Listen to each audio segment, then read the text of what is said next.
What's going on, everybody? Welcome back to the Pavlov Scrubs podcast.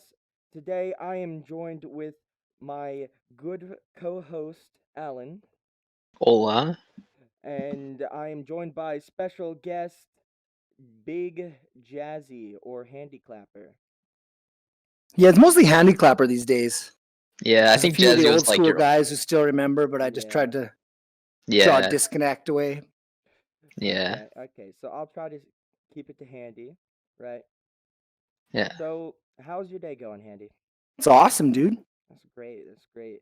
It's like minus a million out here right now. So Yeah, I feel you. Not like the same temperature, but my basement's always freezing. Yeah.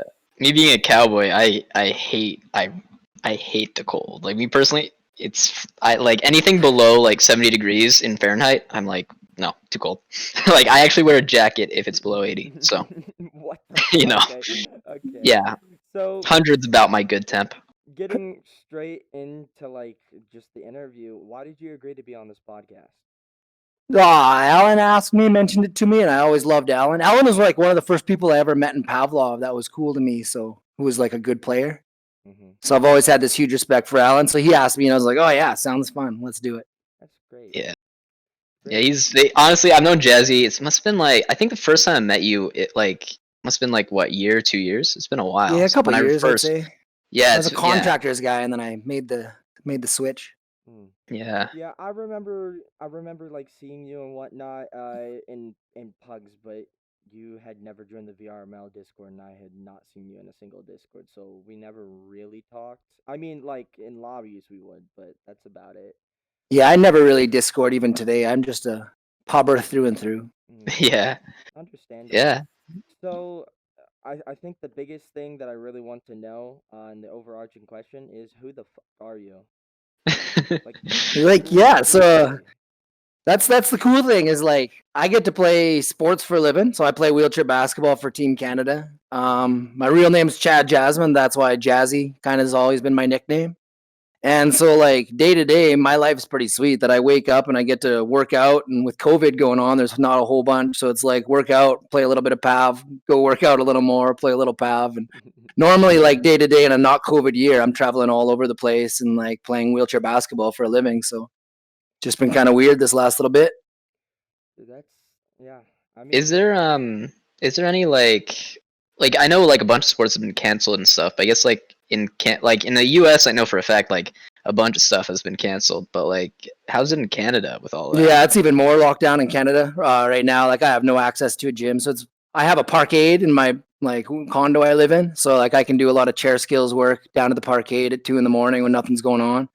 And then I bought like a sweet weight machine like 10 years ago, so I can do most of my lifting here, but it sucks. That's actually why Pavlov really helps me because I've been playing sports for a living since 2006. So day to day, it's not like I have to talk to HR. I can tell my best friend to go eat a dick and like smash him, and to have some of that aggression on court. And it's not like a real job yeah.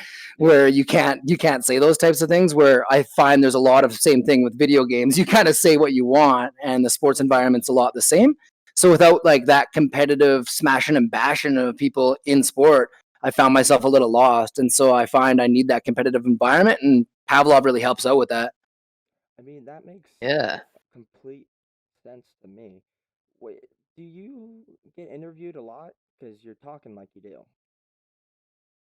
I mean, yeah, a fair bit. I won a gold medal in London in 2012, and like I've been playing sports for basically my whole adult life. So as like for a job, and we were the best team in the world for a lot of years. So I mean, I do a fair number of interviews, but it's just for me, it's just a job and a passion that I love, and I love like giving back to my sport. Like, if you've ever seen wheelchair basketball, it's super cool. Little backstory about me: I was 20 years old when I got hurt. I was getting my schooling paid for playing hockey, and ended up like separating my shoulder second game of the season. So couldn't I got cut from that team, so I needed funds to continue what I was training for. So I was in aviation, I had my commercial pilot's license and all that, but it cost you like a bajillion dollars, right? Mm. So during the cold winter months, I was working as a snowboard instructor. And then on the way to the ski hill one morning, the car I was a passenger in was just in a bad accident, and that's how I broke my back. And basically, ever since then, I've just like I started wheelchair basketball. I happen to be naturally pretty good at it. and it's been a living. Like that's my job. I played pro in Europe, in Germany for 5 years, and like it's taken me to basically everywhere in the world. It's been cool. It's really hard to believe that if you'd say, hey, if you could go back to that day and could you change everything? I might, but like it's a question I'd really have to ponder. And I'd have never thought, like, for Yeah. years I was distraught and I was like, no fucking way. I'd go back in a second. But like for every door that it's closed for me, it's opened up two in its place. And like I live a cool ass life. Indeed, you do. Do you think do you think it like helped you like with that? Like do you think like that really motivated you to do a lot more like with like the wheelchair basketball? Do you think that really like motivated you like with the whole like competitive aspect of you? Do you think like Yeah, made you want to try so I mean, harder? I was always a motivated guy. I mean, I was in aviation, right? I had my commercial pilot's license by the time I was 19. I was gonna do good things, so it's like I had a good motivation factor behind me already. But what it did do is it eliminated any pressure. I could have honestly turned my life into being a heroin addict, and the people around me would have been like, well, he tried, I couldn't imagine going through that. So living with that zero pressure, I live every day exactly how I want. I almost died in that car that day, and I was pretty sure I was gonna. And I told myself, like, if I happen to make it out of this, I'm gonna do whatever I want for the rest of my life. Like, you never know what'll happen to you tomorrow. So it's freeing. It's like now I don't really have anybody I absolutely need to be accountable to. If I want to quit basketball today, I could. If I want to do other things, I could. I just basically do what I want and what I'm passionate for. And that'll evolve and change as I get older. But like it seems to me I'm never gonna grow up. I'm like one of the older Pavlov players that play, but I'm I just a mean, kid at heart. that's a really really good way to like live life, and especially in the situation that you got put in, like, that was, you know, a perfect way to really look at it. I don't think you could really look at it in any better way. Why, like, why do you think that way? Why didn't you just give up? Well, you could go either way, right? I could sit and everybody's dealing with shit. Like you're dealing with stuff all behind closed scenes. Everybody's got something. Mine just happens to be really, really visible. They see me pushing a chair and they're like, "Ha, I know what's wrong with that guy. He skips leg day." Like it's it's really visible, but everybody's dealing with crap all the time. Mine just happens to be right there on the surface, and people feel that they can approach me about it, and I'm not shy about what the situation is, and people are just curious and they're not trying to offend. And I find that with the VR community because, like you said, you had no idea, and then people see the name Handiclapper with the little disabled logo with the double eagles, and they're like, "Wait, you're actually in a wheelchair?" I'm like, "Yeah, that's why I can't pick up the bomb. Please, can you pick it up?" And Yeah. like, Yeah. What, like, when you can't like pick up the bomb and stuff, like there's been clips out there of my favorite I remember one is Quick Saver. the Yeah. quick savers clip. I think that's probably the most famous one Maybe where you should put it up he's while we're he's doing it. on yeah, we'll put it up. He's on Voltron, and it's a 1v1 situation, and he has bomb down, and then he realizes that you actually can't pick up the bomb, and that's like a realization for some players. And of course, he goes away, he runs away, he's on train, he's in heaven, and you just come up there and completely destroy him yeah, because bisoned him with his 50 cal. It's too bad you yeah, didn't have my audio from that because I'm yeah. chasing him down and I'm like, I know you know I can't pick it up. You can't run forever, motherfucker. I'm on you. I'm on you. And he's just come around the corner and hit him. that's Yeah. that's really funny. Yeah. No. But it's funny, like the way people react. Like I've had all sorts of things of like people calling me it's cheating because I can like rest my gun on my armrest that they think I have on my chair, which I don't. They're like, they're like, I've heard it's more cheating than people being like, hey, well, that must be a disadvantage. Like, kudos to you. It must be hard. More people are like, that's bullshit. So I don't really care. I like pissing Yeah. people off with So, it. do you think you'd be as successful? Do you think you'd be on the same level as you are right now, the person that won a gold medal in the Paralympics? Like, do you think you'd be as Like successful if you as continue your you are hockey now? thing, like would that? Yeah, Yeah, like no, if I you was can. I was never going to go anywhere in hockey. I was just sort of a thing. Like I loved it, but it was just something I like to do. I had dreams of being a pilot since I was a young kid, and that was something I always wanted to do. And so, I mean, I would have been successful. Would I have been like famous for playing wheelchair basketball and like travel the world and get paid to put a ball in a hoop? No, like it's been a blessing for that. Like, okay, sure, my life is hard sometimes. Like my job is hard, but it's like a fun kind of hard that you enjoy. You either enjoy or you quit or get burnt out. Yeah. So yeah, I mean, I would have been successful, but totally different path than I took, I think. And I can't complain the way it went. Yeah, I don't know about like how like airplanes work, but I mean like with airplanes, couldn't you still like do it like in your like without in a wheelchair? Like you could still like there's controls and all that's in front of Yeah, you. so I still fly recreationally a little Oh, bit, and I have hand controls on my left side that'll control what your feet are doing. And so your feet control rudder, which is yaw, so oh, this way, right? And then you okay, have roll this way and yeah, pitch. yeah. And it controls your yaw and also your brakes on the ground. Oh, And I didn't know so that was. I'm flying gliders mostly. This glider I fly, it's rated for like 9.5 Gs. I mostly just do like aerobatic stuff when I go up. I've been gone for ball too much recently, and I haven't had a chance to. But it's super cool. If you think like the craziest roller coaster in the world, you pull something like 4 Gs, and this thing you Yeah, can do nine and a yeah, half. Like yeah. if Nine. you and I do that for 4 seconds, we're both just like. No, yeah, no. I've seen videos of people who like pull like more than like 6 Gs, and like first timers are just like Oh yeah, it's like hard that, on you. Like you have to be in shape, and you've got to like have good Yeah, and you core have and like good abs, and like breathing. You yeah, gotta have yeah, like and you've good got to. breathing. Yeah, I've Have seen you it's ever like it's insane. when you say gliding, do you mean like paragliding or No, it's like a No, it's like self-contained, yeah, like there's like bubbled. So you're in a single tandem cockpit. You would be in front of me if I'm the pilot in command. You sit in front of me. We get towed by an airplane up to yeah, like and then they 1,500 drop feet. you. Let's say by like you're getting towed behind this airplane, and then you Mhm. disconnect. Now this little airplane is gonna be like a Cessna 172 or something like that. As soon as you disconnect, if you would have a race to 10,000 feet, the glider would crush the airplane. And then the airplane, like the little Cessna, it'll top out at like 10,000, 12,000, and just can't go any higher. This glider can go up to like 40,000. Like it's crazy the amount of lift you can Yeah. get on these There's a things. motor on it?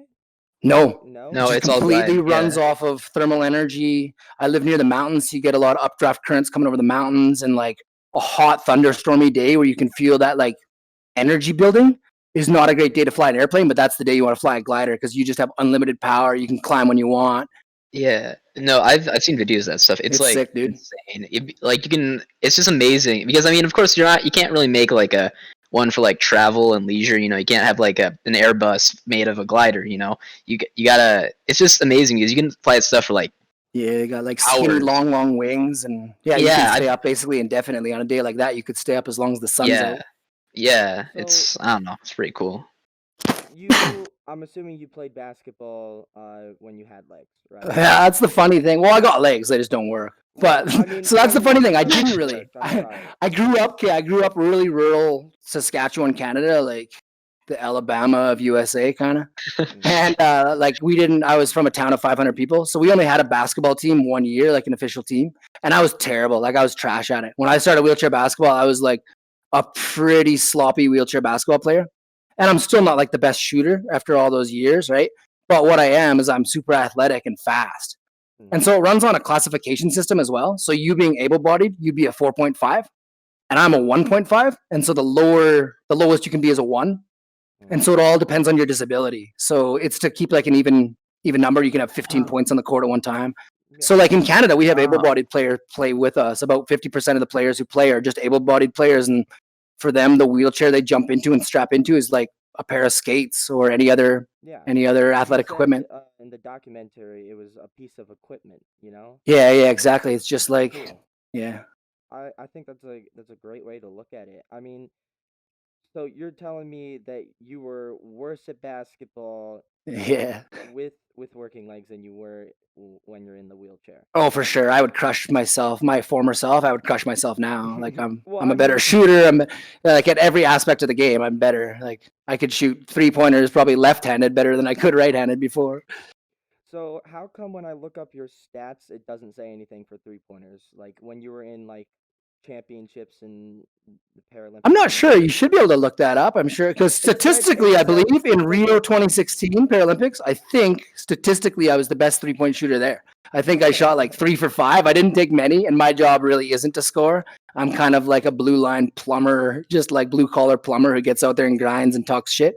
Yeah. But yeah, So yeah. what role or like what position? Because I don't know the like positional differences between regular basketball and. yeah, so I play more like a guard type role. Because of your disability, I play at a chair that's like lower than the chair I'm in. So you could be, let's say, 6'7" in my position, and you'd be shorter than a guy who's 5'5" in a really tall chair. Yeah. So like I'm not that big anyway. I'm only like 5'10". So the height doesn't really matter. But I sit really low, and you could be Michael Jordan on the other team. But if I go park right in front of you and I'm quicker than you, you're stuck there. Like your hoop is 90 feet that way. I'm just stuck there, attached to your chair, talking trash to you. And until you get a buddy to come in and slam my chair, you can't get around me unless you're faster than me. But like that's why you put in the reps, Yeah. right? Yeah, I was looking at that wheelchair. It's like, why do they have like like if I remember correctly, I haven't watched that documentary for like a year or whatever, but don't they have like slanted wheels, like Yeah, you have really like, cambered wheels yeah, like that, like like you it's like said. almost like a tent of wheels. Yeah, like Yeah. what's reasoning So for that? threefold, I guess. One, when I'm pushing, I'm not going to get my fingers caught in my wheel versus yours because of the contact point. We're going to be actually like this far apart where our hands are. I didn't even Yeah. think of that. Another is you get a wider foot base, so you're less likely to just tip over sideways, right? Because you Oh have a yeah, wider wheelbase at the bottom. yeah, And yeah. another is just the way you create that. Then is you can make the chair turn faster. Like my everyday chair, where my wheels are straight and parallel, it doesn't turn worth crap. But then I jump in a basketball chair where my wheels are like slanted like that. I can go around you guys without ever touching the wheel just by wheeling or leaning around. So So why don't you normally use the chair that you use in basketball? well, because of that wide wheelbase, I would never get through most doorways and stuff. I'd be always running over people's feet. And then you also have wheels in the back, so you can't do a wheelie. But like doing a wheelie is super imperative to be able to like go over a curb or like a little bump, right? You'd get hung up on every little curb that's like, bigger than an inch high.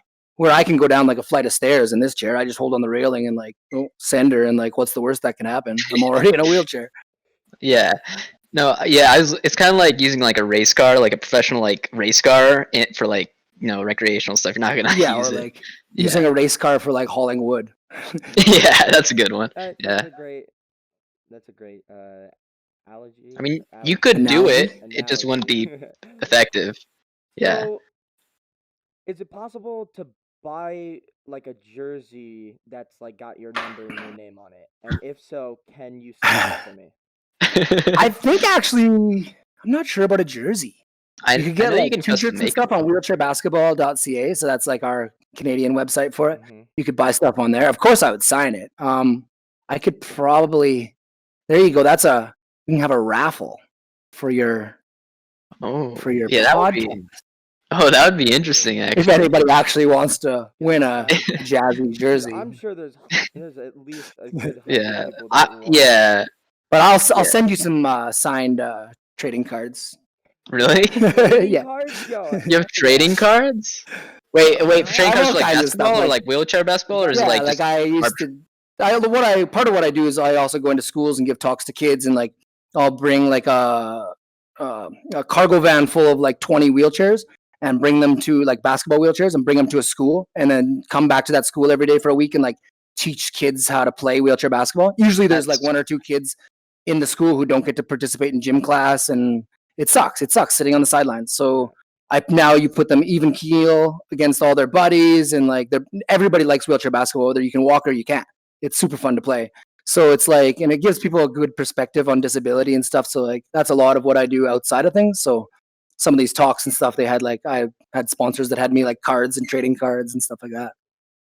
that's really dope. cool. Yeah. So, Yeah.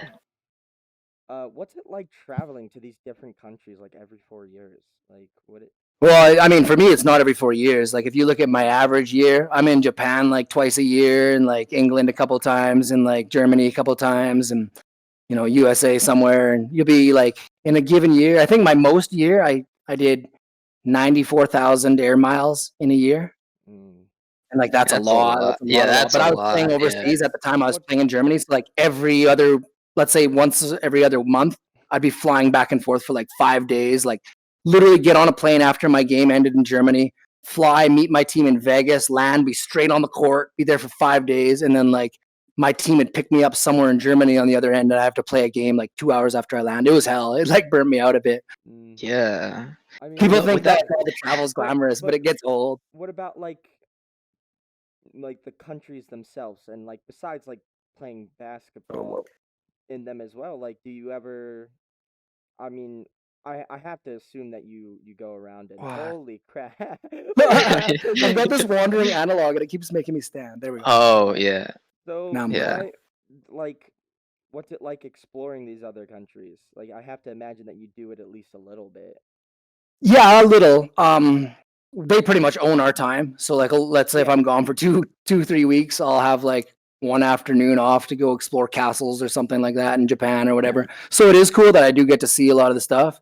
The cool thing is like I don't pay for any of that, and I get to bank Aeroplan miles. So when I go places, I probably know the places that I'd like to go back to or try to go to again. Yeah, Yeah. that makes I'm sense. just thinking like 90,000 miles just for like what was that, like 1 year? Yeah. Like I bet with the amount of miles you probably accrued, you could probably trade it in. If you could trade in for money, you could probably buy your own like small plane with the amount of miles. Oh Yeah. no, you can have a lot of free flights though. I've been using them for Oh, like a couple years. yeah. So, last like basketball related question: what's the most BS call a ref has ever given to you? That's a Honestly, you get a lot of like ticky tacky crappy calls because it's a lot rougher than regular basketball. A lot more gets away because chair contact is a thing. yeah, I'm I allowed saw to go basically smash you a little bit as long as I have position. So like probably most of the calls I probably deserved it. Like they probably missed 6 more on me that they could have got. And I get really you've seen me in Pavlov that I get super fired up and riled up. And that's how it is in wheelchair basketball. Like that's what makes me better. I'm having most fun when I'm kind of angry and like hating somebody and like talking a little shit.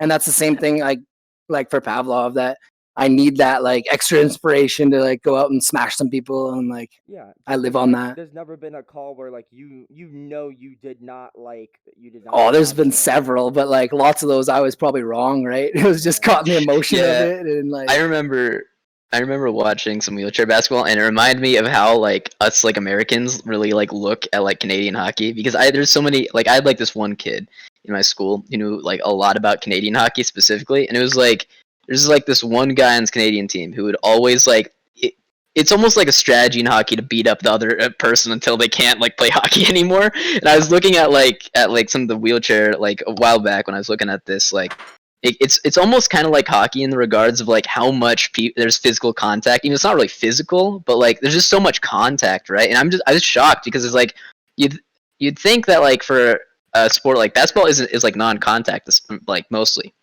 and seeing like the polar opposite with one, it kind of just blew me away about how much like people like it's people almost crashing into each other. It's almost like a what they call it, like the in those theme parks with the cars that you crash into each other. I forgot. bumper cars. Yeah. Bumper cars. Yeah. I mean, there's some rules to the way the contact. We're still kind No, of yeah. non-contact, right? But like, Yeah.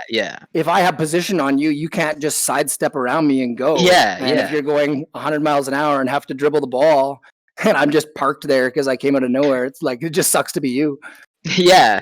No, yeah, because there's like I saw videos of like people like crashing in and then they like it's just it's insane. Like I feel like that's actually I wouldn't say necessarily more dangerous than like normal basketball, but I feel like it's more dangerous than normal basketball because like you can We like have less yeah injuries because most of the time in normal basketball you see knee injuries and stuff like that. So we Yeah. eliminate that. So you have less injuries, but the crashes do look more horrific because you have a wheelchair tumbling like Yeah. end over end Dude, twice with two people Yeah. tangled up. have you ever been injured while playing wheelchair basketball? Like seriously, Yeah, like bones like or something like I that? lost vision in my eye Oh for a day God. or two. One time I got poked in the eye really bad and like had to go to a hospital and it came back and it's fine. I've cracked a vertebrae in my back last year, taking a real hard hit and like couldn't figure out why I was just in so much pain and had to go get x-rays and they're like, yeah, you broke your back again. I was like, oh, okay. So yeah, I've had a few. I've seen like a badly broken arm on the best player in the world. So like people get hurt, but not to the same extent as you'd have in stand up, just because you don't blow knees. Sure. Yeah. So, in the documentary, you were talking about this like gym or arena that like because it was such a small town, you would be able to go in there like late at nights or just really whenever. Is there any like funny stories like as a kid in those in that gym or that arena Not really that you kid. have? Oh yeah, we just had a lot of freedom, right? We'd get to go and you could be 16 years old and having a beer in there and like most of the people are just turning a blind eye to it as long as you're not wrecking anything. So it was just a unique experience to grow up that people had a lot of faith and respect in you. And as long as you respected other things and didn't wreck anything, nobody really cared. And So, I like, if you look at Canadian hockey, a lot of players come from like the best upper echelon players come from super small towns for that reason because they just had access, right? Yeah. I mean, that makes sense.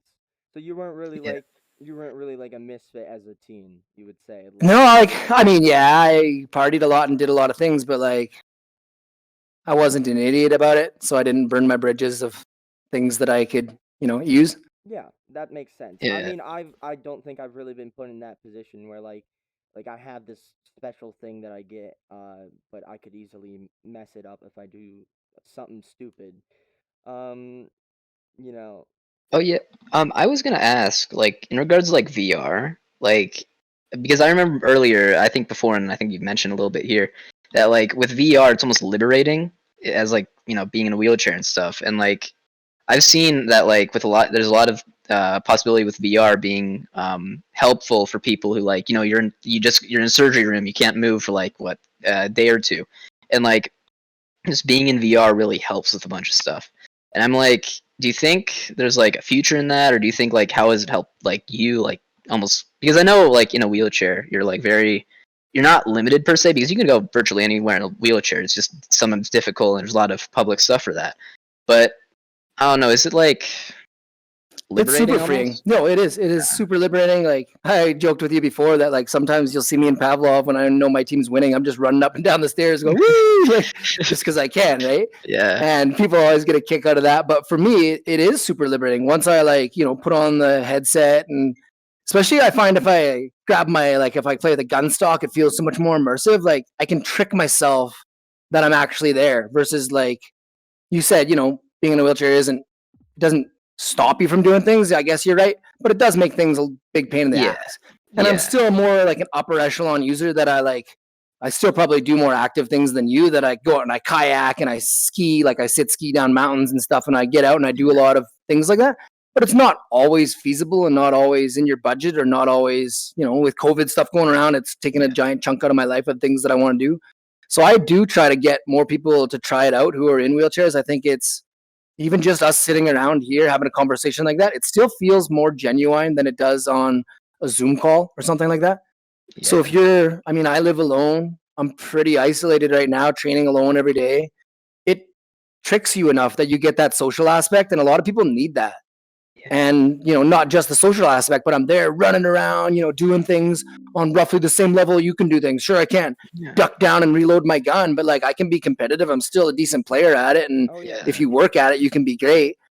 Yeah. And like so, what other experience do you use VR as? Like, what experience? This is fucking hard to do it. Are you using VR as an experience to experience things that you can't experience as a handicapped person? Obviously, you just answered that, but like, what other things besides running up and down stairs? Like, well, I just think if I sit, first of all, if I just sit down and play, I like video games and I like being competitive anyway. yeah, Told you I used to play Overwatch a fair bit. And if I just sit down on my couch and play the PlayStation controller for 6 hours, my back feels like I'm gonna die, and like you feel like crap. oh If yeah, I play VR and I'm like snapping up guns and I'm falling out of my chair, tipping over once in a while, like I feel way better. I can sit and play for like that's the one advantage I have over you, where you're gonna get like sore feet and like sick of standing there. I'm like, I'm good to go. You stub your toe on the coffee table while you're playing. I'm like, I'm good to go still. Yeah, you know how many things I've broken from just being able to move around. I think actually sitting down, playing a game sitting down actually makes me safer for not just me, but just for my room and my worldly possessions. So, Yeah, like I think one of my worst situations is I usually put both brakes on my chair so I don't like roll across my room out of my sensors and stuff. But if somebody does try to knife me, I do play space more than I play space more than like bottom barrel league players. Like I'm moving a fair bit around. And so I'll try to play space backwards and shoot the guy in the head a lot of times. yeah. And sometimes if I don't get him in time, I'll tip over backwards and then I'm stuck there like scrambling, got to get back in my wheelchair and back into the sensor zone. Oh And so yeah. one time I killed a guy and then I killed this knifer right after, but fell over. So it's like a 1v1 and everybody's watching me like scramble and try to get back in my chair. Like I think somebody dead knew and they were trying to explain to everybody, like, what is he doing? Yeah. No, I was thinking about it like actually before this podcast, if you're standing up, like I was thinking I was in VR Massive and I was like watching you play at one point and I was thinking like, moving around, like moving to shoot and moving your entire like feet and all that, it really doesn't make you that accurate when you're shooting. But like and like in real life, like in airsoft, if you move your torso, you move like that. Yeah. But the truly play space and like move around with your feet, you lose so much accuracy. Like you can't keep your gun still. But if you're like in a wheelchair though, you got this this essentially like you almost got a stock for your body, right? So you got the ability to like just move and roll with your chair and just have such a like move back, and you just have, I wouldn't say necessarily an advantage per se. It's not an advantage. Like anything in the game, like if you use it well, it's not really an advantage. It's just part of the game. But it's just the fact that like you can do that and like how you've adapted and almost like it's just amazing. And I think it's really Well, I think a lot of people too, they don't realize, like if you watch my play style, I typically rush. I typically avoid right turns because like the way I'm sitting, I can swing my arms like this to about here, right? But if I can swing my arms way back this way, right? So I want anybody who attacks me out of nowhere to attack me in here, not in here. So I typically rush. I typically rush the map counterclockwise. And the reason I rush is because I can't shoot a mag, duck down in a hiding spot and reload and then reassess. Once they know where I'm at, I'm standing there above this box, this far, reloading, right? Yeah. So I'm best bet is just to like go straight through, find myself safety by killing two, and then realizing where I'm at. Yeah, so I really like your affect my play style, but like how and why did you get into VR? I'm really interested. So a couple reasons, yeah. My brother actually quit his job and just started making VR games. And just like recently released his first game onto Steam. And so that was part of like, so yeah, it's called, his company's called Neon Engine. The game is called Hyperwheel Overdrive. And picture it's like Tony Hawk Pro Skater mixed with Pavlov mixed with Mario Kart. So you're in these giant vehicles that have like 12 or 15 foot diameter wheels around you. Picture like a giant wheelchair with just two wheels kind of. And they go like 300 kilometers an hour. And then you have a gun in front of you that you can load up with rockets and homing rockets and mines and like 14 different power-ups or stuff. And it's like a laser gun as well. And then you can make wings come out of your plane, you fly, and you can make paddle wheels come out and you can drive it as a boat. I mean, but the thing is, if you get like a little bit VR sick, it is not the game for you. Like even some Pavlov players I saw have trouble with it.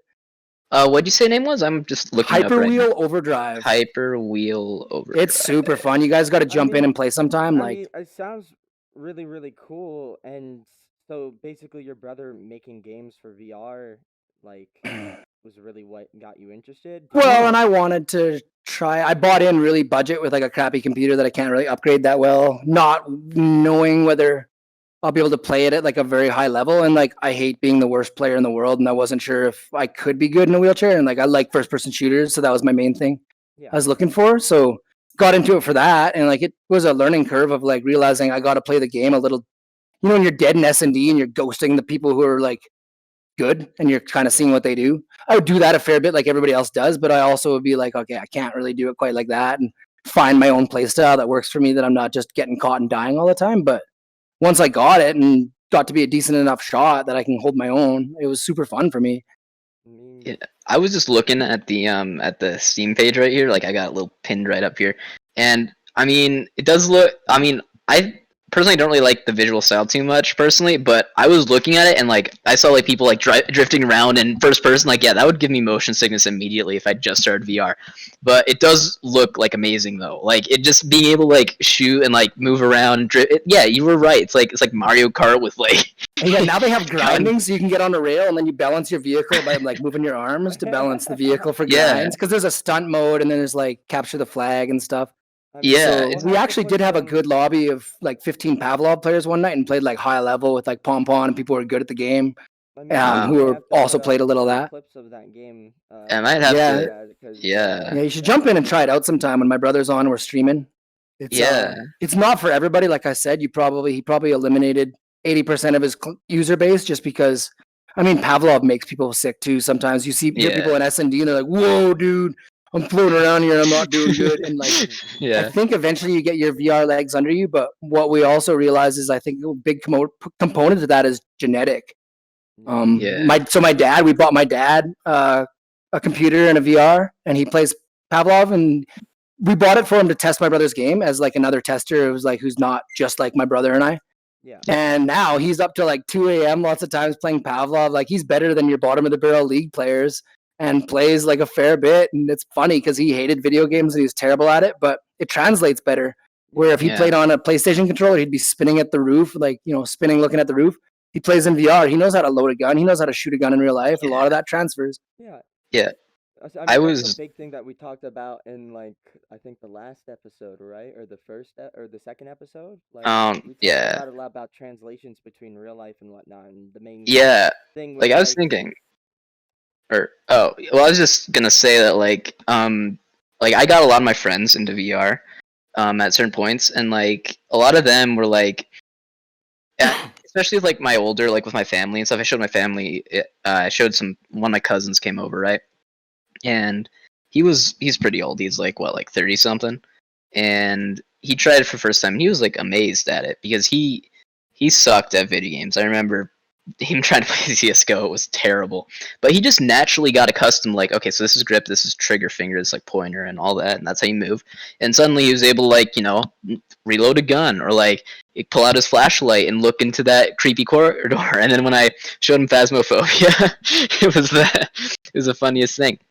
Like, I've never seen my cousin full on scream, but he screamed like high pitched yell, and I mean everybody does. Like, Phasmo is just insane, and the fact that just putting on this little piece like of equipment on you, and you're suddenly, it feels like you're there. It's just, I don't know. I just find VR I amazing, mean, yeah, and look at these fingers. Like, look at this. yeah.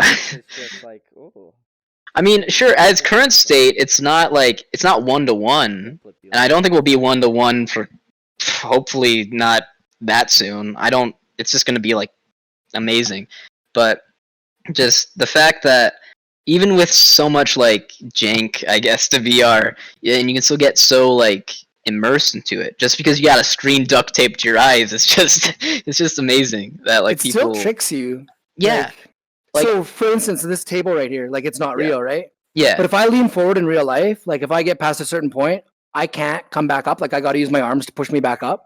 And when I was new to VR, a bunch of times this happened where I'd reach out for something. So in real life, I would reach out and I'd put my hand on this table, like I have a real table in as front of like me, so I can support, reach it, right?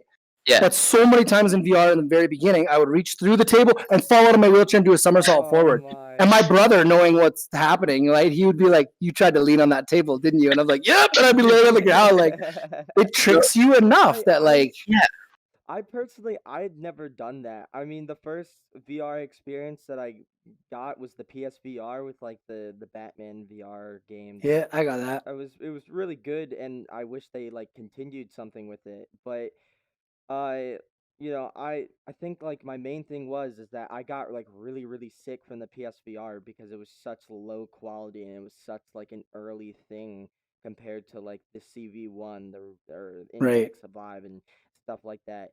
Um, and eventually, like I bought like a CV1, and that's how I got into VR. But you know, I think my main things is that I'm like a big like I guess like ball, if that makes sense. Because I'm just bouncing all over the room when I was first playing. I was like hitting walls all the time, and like I have a decent play space too. Like it's, but I was nicking corners and like skinning my hand and whatnot, and that was like my big thing is I never like let or I let the VR world like take over to the point where like I forgot about I had like room um or I had like only a certain amount of space before I hit a wall or something. yeah. That's what it was for me. And so For for me, it was like the opposite because, like, for me, I've never used Guardian System. I hated Guardian System because it always made it so unimmersive. And I have very little, well, not very little. I have like a little play space, like enough where I can move like maybe one step and then that's it, and I can fully reach out my arms and all that, right?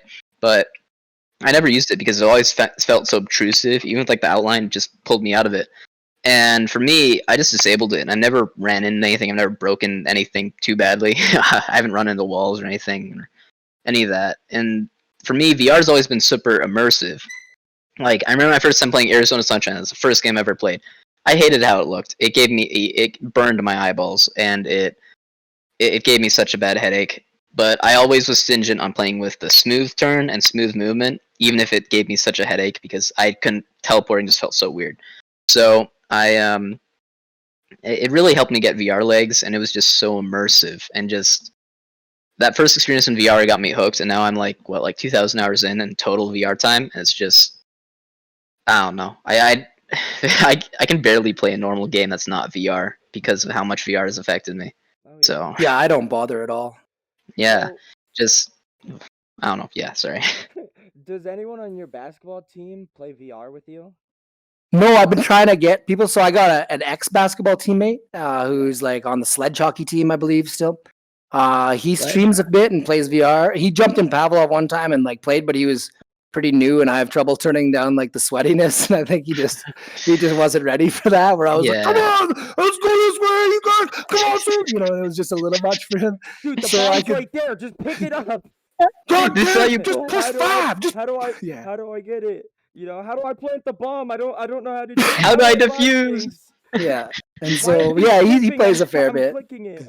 You know, like all the. Because I was trying to get a gang of like all wheelchair players and like put a crappy league team in of like none of us can pick up the bomb. Let's just if the bomb goes down, we go and we kill them all. That's what we do. That would be I mean, amazing I to think watch. I think a really good thing that Pavlov needs to do is, I mean, I think in my opinion, a lot of not wheelchair, a lot of VR games should be more wheelchair accessible, and in main ways like pickup, like walking over things and just being able to pick them up. In Counter Strike, you walk over the bomb, you pick it up, right? And I feel like maybe that should be a thing, like pick up, like when you're walking over it, when like the bomb is there, right? And I think that would really help with wheelchair accessibility. Um, Um, Yeah, if the like bomb lands on end and it's the tall end, I can pick it up. So if I Yeah. see that through the map, I completely change my strategy of like, oh, I can actually pick up the bomb. But if I see that it's laying flat, I'm like, well, let's go kill everybody.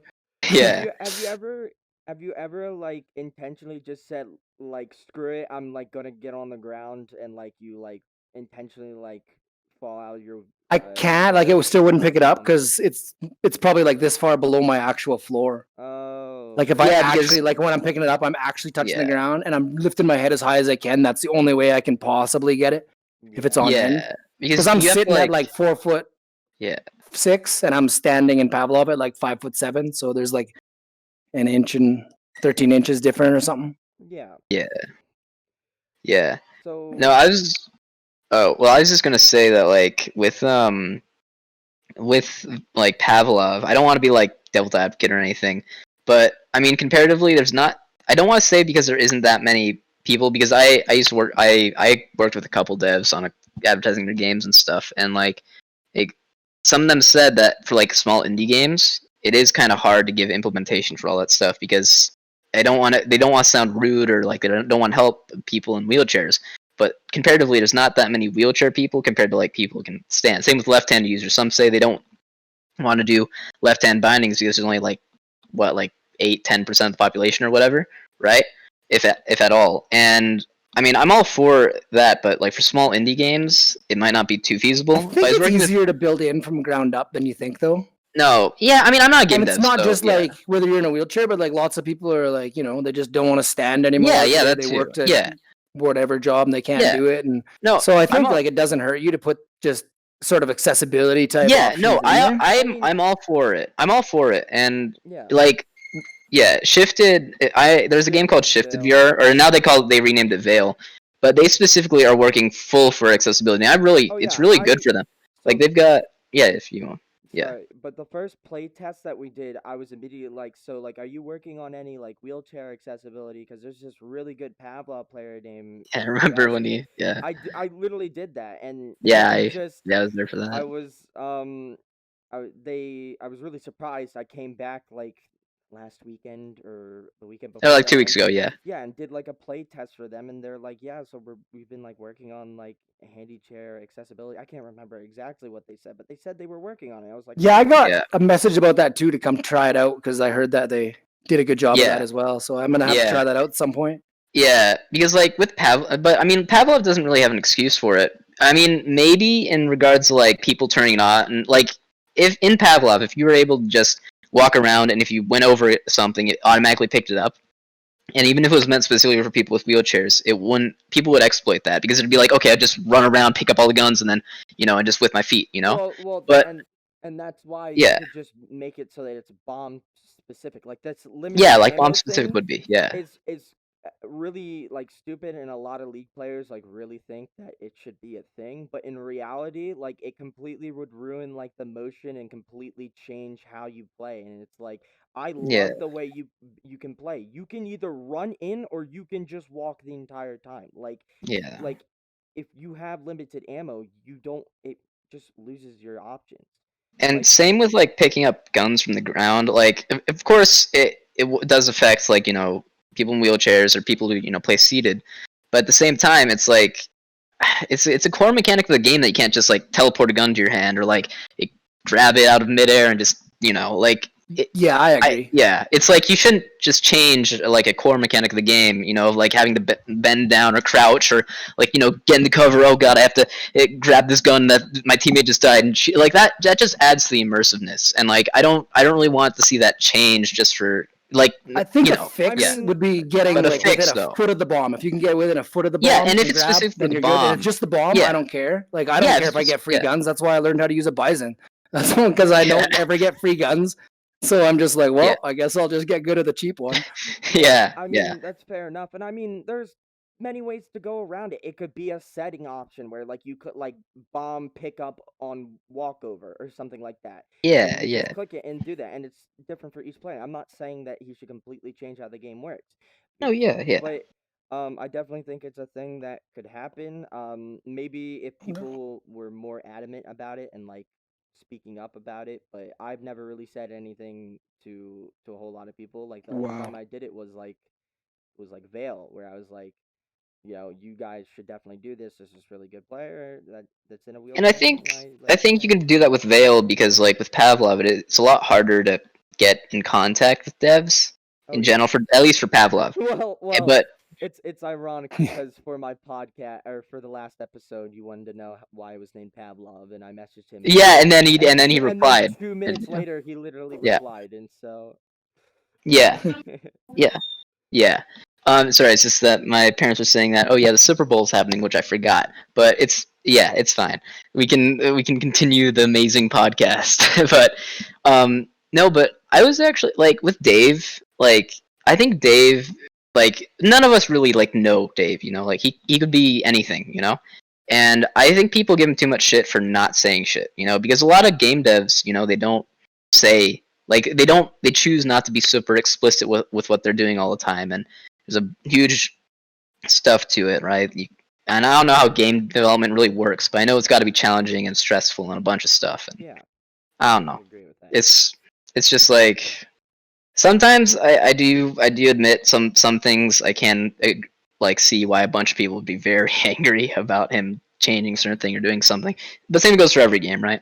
So I don't know. So I'm on the fence with it. how did you find out about the league, VRML? Uh, Do you I'm not remember? sure. I think I just kind of heard about it eventually because I started seeing like people with like VRML and their Yeah, little icon thing. That was a big way. People started asking about that. yeah, And that I think that was a big contributor, and I think a lot of people should go around with that, like maybe during like off seasons or something like that. yeah. Um, That's but why I changed my name to Handiclapper because I would be Big Jazzy or whatever it was, and I could be at the top of the scoreboard, and they would kick me half the time because I would not pick up the bomb. I remember getting kicked one time because I didn't pick up the bomb, but I went around and killed all four guys who were left, and we won the round. They're like, "You can't pick up the bomb." I'm like, "No." Tried to explain. They're like, "They just kicked me." And I'm like, "Oh, Wow. all right." So I changed Yeah. it to Handiclapper so people understand. Yeah, yeah. Like I don't remember the first time I saw you, but I was like I just remember the time I learned that you're actually in a wheelchair. Just it was a mix of emotions because I was like, wow, that's amazing for him, but wow, every time I've died, I died to a guy in a wheelchair. I It's think like but I don't know. the way I looked at it was like, God damn, that guy's a badass. Like he's in a wheelchair and he's picking my shit up. Like that's how I looked at it. I thought it was the coolest thing ever. That like because when I first started playing Pavlov, I was like 14, 15. Like I I'm like 17 now, and I definitely grew as a person, but I was never thinking about like anybody else. I was really just only trying to improve myself. So like to hear that someone could play VR in a wheelchair, that just amazed me, and I thought Now that we was just need somebody who's blind to play VR. You know? Yeah. Then we I got the think deaf whole. would be just as hard too. Like in a No, game like yeah. Pavlov, oh you yeah, use No, but so yeah. much Pavlov, sound. yeah. Yeah. Maybe that's why most people don't respond back when I say hi to them. Yeah. There's that one deaf Like guy, all and the people, I'm maybe. just like trying to communicate. I'm like just like hi, how's your day? And they're just looking at me, and like I'm just Yeah. like waving at them, and then they wave, and it's like So, so is Index pay to win if they can communicate with deaf people using VR sign language, or you know, I don't know, but so yeah. I've now taught 286 people since Christmas how to use plant the bomb or buy a gun. I keep a little Really, you're I keep a little counting? list by my computer. Yeah, I was like, I'm Oh gonna see my how many Christmas god. noobs I teach this year because noobs go one way. They're either like the CS:GO players who are like, I don't know how the ratings work in that, but they think they're gonna come in and be good. So I see one of those Yeah, guys come into the lobby and they start being a dick, and I'm like, well, I guess I'm gonna I've seen try hard so here. many of those. I've seen Yeah, well, so I so the bury thing many. those is, ones. the thing is, and a lot of like Chewy, I know he specifically told me, if you put in a think or not a thinking tape, if you put in a professional Counter Strike team, like let's just say freaking Cloud9, go for it. Cloud9, yes, a really good team. I love Yeah. Skadoodle. He's not on the team anymore, but still. Um, Cloud9. If you were to put in Cloud9 players in VR and gave them a little bit of time to figure out how the mechanics work and the gunplay, they would literally beat thinking at every turn. They would beat Rex. I don't Maybe know. not. I And I think it don't. I takes don't know about longer to that. shoot. listen. And why they say that is because if like the gun mechanics and aiming is something that you can learn. It takes a little bit to learn, but more people, or not more people, more likely than ever, you're gonna pick it up really quickly. Just the aim in general, right? But the mechanics, once they learn that, like they already know all the strategies to the Counter Strike maps, and forget about the Counter Strike maps. They already know how to take bomb site. It's the same way to retake it. When you're doing a 2v1, you stick together and you work for the trade out. Like it's the exact same thing. I When just you're have. when you're doing it, obviously not every like timings and stuff are a little different, but it they already know how to play. Like they would come in here, and if they give them 100 hours, he said, and they'll come in here and probably I think it beat would take more than 100. I mean, you Same. can be the best, smartest player in the world, but the difference between myself and Chill Step, right? I played a lot of hours. I'm a pretty good shot, but how many times, if I do everything right, am I going to come in and beat Chill Step in the one-on-one? It's just like he just outshoots you, right? Outshoots you, Yeah. outmoves you, and then and like those upper echelon players who are all that level, like God level, and Pavlov. Yeah. I don't think everybody can learn to that, and you can have strats out of the wazoo, but you also can't click right on a pixel where you're going to throw that flash and that grenade. And Yeah. you gotta, that's a mechanic you gotta get used to, and you gotta, it's Yeah. like, That's what I mean. Like, give them time. They already know how to properly like play the game in general. Mechanics is what they need to learn, but No, strategy, like right, they but your already movement they have it. and spend like 6 8 hours a day practicing how to move a mouse and press buttons on a keyboard. Compare that to VR, where like you've got so many things that you have to actively do with your real life body, like aiming down a gun. You don't just aim and point and shoot. In this I'm game, not you move look. your entire arm, I'm not your entire talking thing, about that. and it's That's just mechanics. I mean pure pure strategy. Retaking sites, taking a site. but I if you don't mean can't that shoot, I but if don't you mean can't but shoot, yeah, I said yeah. give them time though. Give them 100 Yeah, hours. but I think it'd be 100 more than 100. hours, I think you it'd could be give the way best more. CS:GO player. I would challenge that right now. Take the best CS:GO player there is in the world. You give him 200 hours, and you have him play the best crippled player in Pavlov, and I think he's gonna lose. Yeah, Like I'm just yeah, I gonna can shoot him agree in the with that. head, and he's Yeah, gonna I mean, miss and miss. but not 1v1, like a 5v5. Like a still, Yeah, like but a still, 5v5. So full-blown extrapolate that. Get 4v5. them. Like Get yeah. the 5 best Pav. They wouldn't beat Redacted, and we're like mid level. yeah, Just because, yeah, like, not in 100 hours. I think you give them 1,000 hours, probably they would. But I don't and know if go, everybody would learn to shoot at that level. yeah. Because when you're Cloud9, let's say, you have all your strats down perfect, right? Obviously, you're one of the best players, but they also rely on the fact that they're going to You too. outshoot the guy a little bit too, Yeah. right? And now they suddenly And don't have that half of outshooting. CS:GO strats are like pop flashes, a specific timed util, specifically landing stuff in You can specific places. you can learn all of that. Like And that's you the good can't thing. always get it down 100% that you're always going to get that exact same smoke, exact Yeah, same tell that to Omega. Tell that to but, the 10-0 on two different teams that I've been on Mirage. Tell them but that. Like I've Well, literally the people are overly good with the util in this game. Omega, well, when I was on Uprise, the first Uprise game I made Uprise, so yeah, when I was on Uprise. I left it though. But the first game of Uprise, we played Valkyrie and it was 1-1. They beat us I think on Overpass 10-5.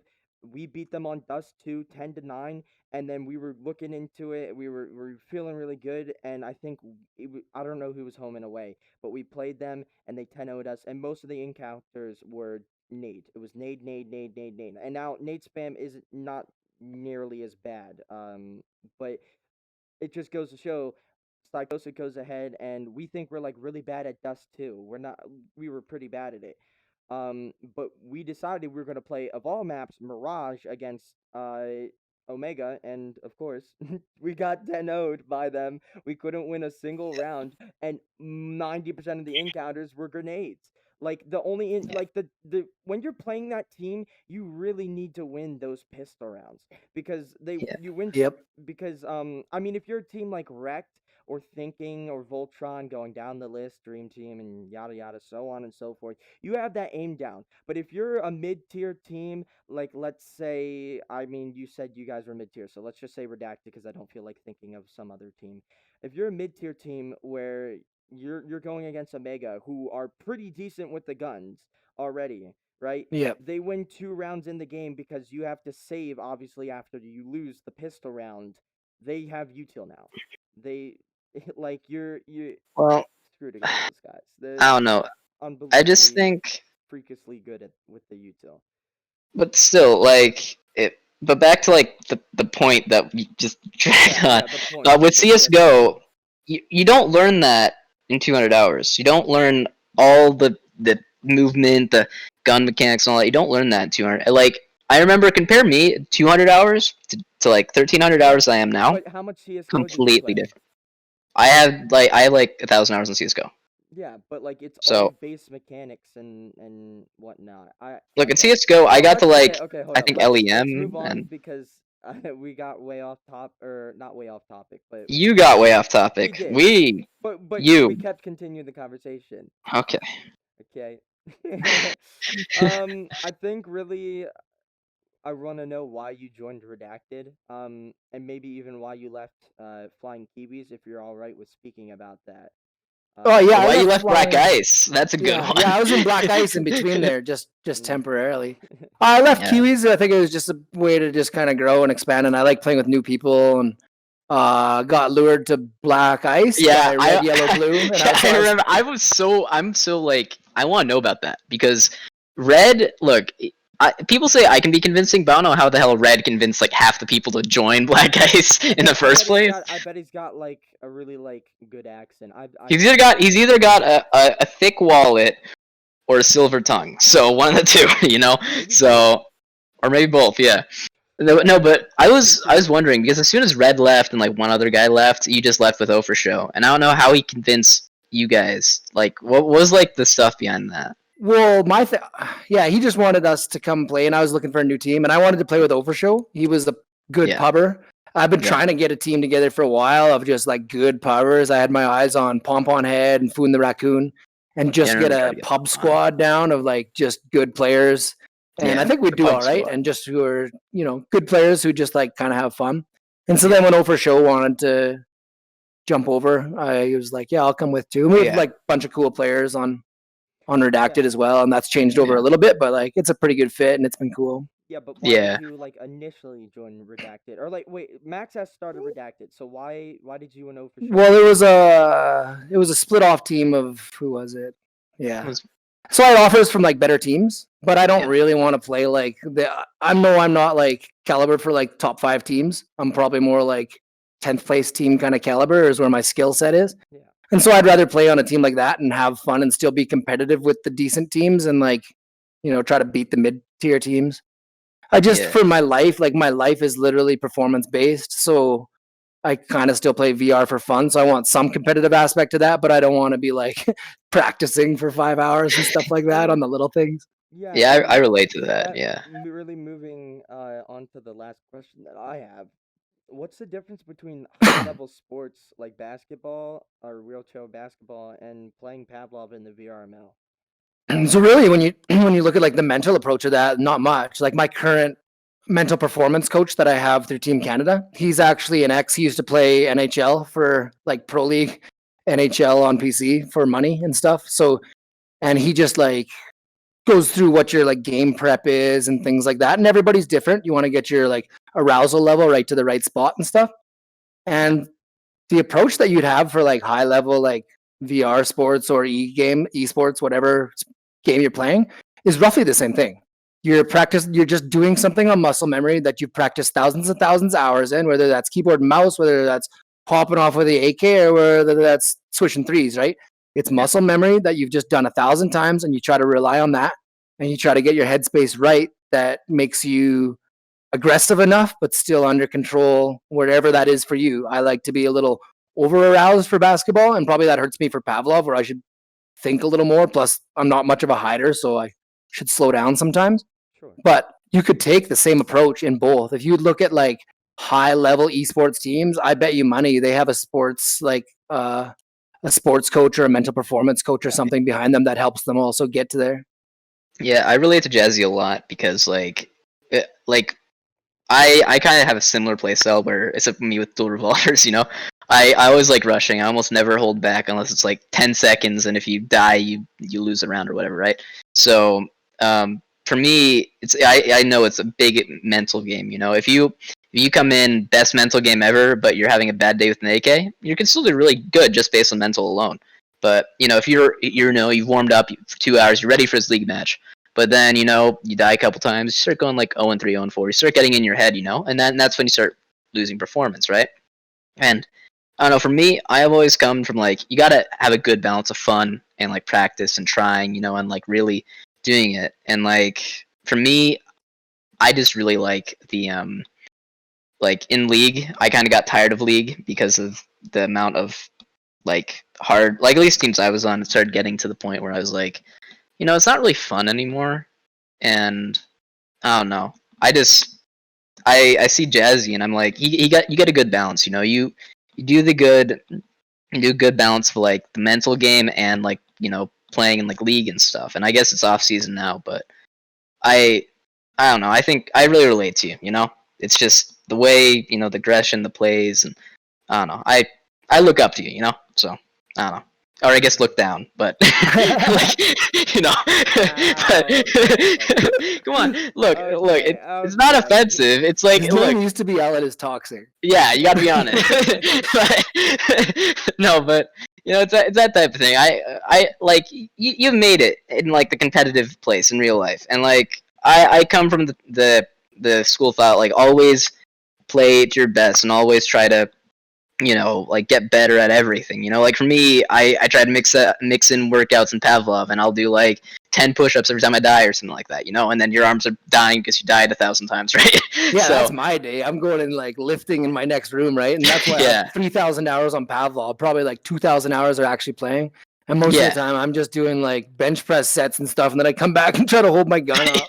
yeah, And it's like, yeah, and oh it's God, just I'm dying. I don't know, like I look up to you because you've made it in like two worlds, and like for me, Pavlov is kind of like my relaxed time. Like that's I if I really wanted to, I could just AK and just shoot and just do the boring play style, like hold the corner, okay, move on, pop flash, do all that. It's the same repetitive thing. But for me, I like Pavlov just the freedom of being able to like dual wield revolvers and shoot stuff like that, right? And it's like my break time, but also kind of a workout slash training time and stuff. And then outside, COVID's kind of throw a wrench in everything because I really wanted to do football and like soccer and stuff like that. Just do a bunch of sports. Now with the school being online only and not being able to do stuff, not having access to a bunch of that stuff, it's just I don't know. It's just kind of I don't know. But I just look up to the fact that you kind of did that, and I don't know. It's just same kind of way I think of stuff. So yeah, really, that's all I got to say. So yeah. I mean, yeah. I mean, is there anything else you really want to talk about before we end the podcast? No, I think it's been fun. It's cool. It's a good time to be on here, and like I think a lot of more people need to be kind of like Alan was one of the first like good players who was inviting to me, and like I saw on another podcast that you guys had about the thing about kicking new people, Yeah. and I think we can all do a better job of. There's some assholes in the game who need to be kind of bullied out, and like they're gonna be dicks no Yeah, matter what, and you can yeah, see that pretty early. But if a guy's got a mic and he's like willing to listen, I think you should probably teach him. And yeah, if it's a lobby of 9 good players in him, he's not gonna have a good time. Like maybe suggest like team deathmatch and stuff for him. But I think we need to, grow the community. There's thousands of players playing now, and there's a lot of good players who are like brand new that you can see like serious potential in, and you don't know who's going to be the next chill step or something, right? So you just got to like, make sure those guys are having an enjoyable time, and the ones who have a mic and are willing to listen, it's a good idea to try to get them better. And I think yeah, we can all be role models to that. That when somebody sees a guy when they're dead and he just walks through and he kills the other team, and then he takes the time to like, that gun's not that great, but try this one. He throws him that gun and be like, here, come with me. That goes a yeah, long ways for people. I see randoms who I met months and months ago. They're like, Handiclapper, this guy taught me how to shoot a gun and like, or taught me how to buy a gun, and now he's yeah. decent at the game. You're like, there's something you That's achieve true. from that. I mean, yeah. Yeah, I'm always for like helping, people. Like whenever I see new people, usually I don't have my mic on because I'm usually singing the music and stuff. But usually I'll like, if the need arises, usually in like any server I'm in, if someone else has already got it. But if nobody else is there to help, usually I'll like try to gesture to them or like help them out and like show them how to plant the bomb and stuff. It's just like I don't know why people aren't doing that. Like think about it. Imagine like an alternate reality where like um name any league player, just chill step or the you or anybody that in any other situation, and then they start playing the game, they start really liking the competitive aspect, but then they just get eviscerated by the community where everybody starts. Sorry, they want me to watch Liverpool, but so I'll cut it quick. But thing is, imagine any other reality where a bunch of other people like want to play League, and then it just happens that everybody just gets bullied out because of a toxic community of just like, oh yeah, the best is the best, and we don't need anybody else, and like if you don't know how to plant the bomb, watch a tutorial, and they don't help.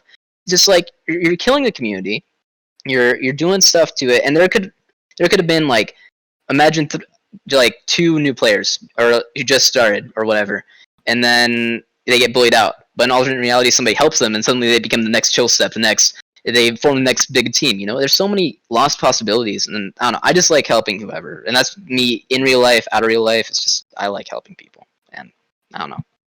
It's just Yeah, I I mean do it that's with everybody. that's a fair point. I mean, I'm like a big. I really want the boot camp to come back. There used to be like the Pavlov boot I camp. I remember hearing about that. Yeah, I really want to bring that back because I'm trying to coach Valk this EU team. I'm not trying to like really like take credit for anything that they ever do or any of that stuff. I don't want to control any of them. I just want to teach them how to play a better game of Pavlov. That's really it. It's so much fun to like just see these people like grow and become better players. Whenever someone has ever like left my a team of mine or a team that I've been on, I always tell them like I always hope to see you like in league somewhere else if it's not here. Like you know what I mean? Like I never like seeing someone just leave league. Yeah. Because it takes away from the community. That's one person that could have added to it. like I remember when I was on Black, or not when I was on Black Ice, but like when I was out of it, somebody else from I was still in the Arctic community at the time, and somebody on the Arctic community was thinking of joining another team. Like just I'm not gonna say names or anything, but I was just honest with him. You gotta get your priorities. Do you think like the current team you're on? Do you like it? Do you have fun with it? And are you willing to sacrifice that in it to another team, which may be better in both regards? Maybe they're more at what you're after, but you got to think about like who you're leaving and just weigh all your options. I'm not gonna tell him don't leave if you don't have to, but like you know.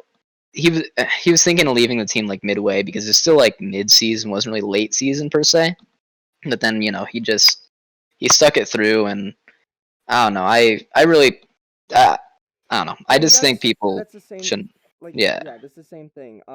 When people like leave like leave the team or something. I'm not gonna name a person either, but they left and joined a different team. And they kept asking me like I really just don't want people on the team to hate me or something. Like I really like these people. I still want to play with them and whatnot. And I said like, dude, like there's no reason for any of them to like hate you at all. Like if you think you're gonna be happier somewhere else, like you need to be there. You need to make sure that like whatever is best for you is best for you. You don't need to stay on this team just because of somebody else and not for yourself. Yeah, I Yeah. agree. Find the right fit for your play level, your skill level, and your play style as well. That Yeah. some Like, teams are really by the book. We got to do this, we got to do that, and like I'll never fit in on a team like that because I get bored and I same. want to throw a little stick in the spokes once in a while. I mean, Yeah. So yeah, you got to find a team that works for you and within your ability. Everybody wants to think that they're like, yeah, I'm gonna be on Rect, but like, Yeah, not no. most people are never gonna be that good. Yeah.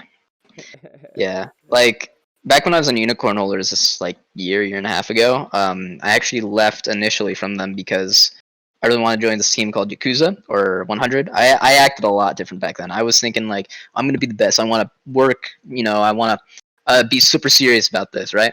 So Yakuza was like a step up from Unicorn in skill, but not at all personality or anything. I really disliked my time with them because not for anything against the individual person. It's just mainly because of their way of like interacting, and they're like super serious, at the time. And I don't know. I only lasted like 2 weeks on that, and they kicked me off. But like, it was because I was different back then. I've See, changed a lot over my I'm life, and it's just I'm like the exact opposite with that. Um, I mean, if you asked me in season 5 or season 6 if I was ever gonna be on thinking, I'd I'd laugh at you and say no, those guys are fucking insane at the game. But like come season 7, I I was just dedicated to joining that team. I didn't like it wasn't like a demand thing or like I was good. I knew that I had to get better and better and better, but like I knew I was gonna get on that team at whatever cost, and I did, and it paid off. Like yeah. so, I don't know. For me personally, I couldn't stand being on like on one of those teams because like at that certain point you have enough like practice and you got that time, you got that. I know I'm missing Super Bowl, right? Just a look. okay, So okay. finishing thoughts though, I think in, join the team that you like. It doesn't have to be the best team skill wise, and it doesn't have to be the most fun lax thing ever. Just find a good balance that suits you, and this game's just to have fun. It's just a game. It's not like we're earning money on it, right? So Yet. choose what you like doing. Yeah, but You choose guys what don't you get want. paid? No, but just do what you like to do, right? Yeah. And this community is just for fun. And don't like stress yourself out thinking you lost this match or you did something like or anything, right? Don't blame yourself for anything. Just blame yourself for your mistakes and fix those mistakes and Don't don't blame get beat up yourself, on them. but blame yourself. Yeah, yeah. Just Okay. I don't know. I don't really. Yeah, but I don't know. I think I get the point. But Yeah. anyway, so Alan can see the Super Bowl. Yeah. Thank you, Jazzy, for coming on the podcast. No worries, dude. Yeah. Thanks for having me. Yeah. This is everybody. This has been the Pavlov Scrubs podcast. I've been your host, Explosion. Yeah. I, And I my Alan. Yeah. Hi. I always, you know what's funny is the first 2 episodes I've always said, and this has been my co-host Al, and then he said I've been your co-host every time I go and say that, but the one time I don't say anything and let him go ahead and say it, he says nothing. Oh, sorry, but look, okay. I've been your co-host Alan. This has been my co-host Explosion, and this has been our awesome guest Jazzy, and or I guess Handiclapper, and This has been the Pavlov Scrubs. yeah. Bye. All right. Bye. Alright, I'm rotating the connector. Just keep him there. Fuck, where is he? Green train. He's gonna pick up the bomb near green train. Alright, that's fine. He He's got a can't pick planet. up the bomb. He can't? Oh yeah, that's right! He can't pick up the He's handy. bomb! I'm just gonna fucking run away. Yep. I really hope you're right about this. I'm literally just running away. He's Wait, running why after me. can't he? Because he's fucking He's crippled. handicapped. He's actually in a wheelchair. That's so Oh. unfortunate. Oh no! Oh, that's so cheap. Alright. Wait, so he He doesn't literally He's can't literally reach running down. after me. he can't grab the bomb up. Yeah. He's I running know. after me! No, he found me! What? He Oh. actually hunted me, dude. He fucking found me. Yeah, of course he was gonna hunt you. He can't pick up the bomb. Oh no, that's so unfortunate. I'm sorry, guys. What do we got money-wise? 1.6. I haven't Well, lost. last round. Last round. Last Bye. round. Buy Yeah, I was everything. gonna say last round. Buy what you can. Yep. I say we honestly. I say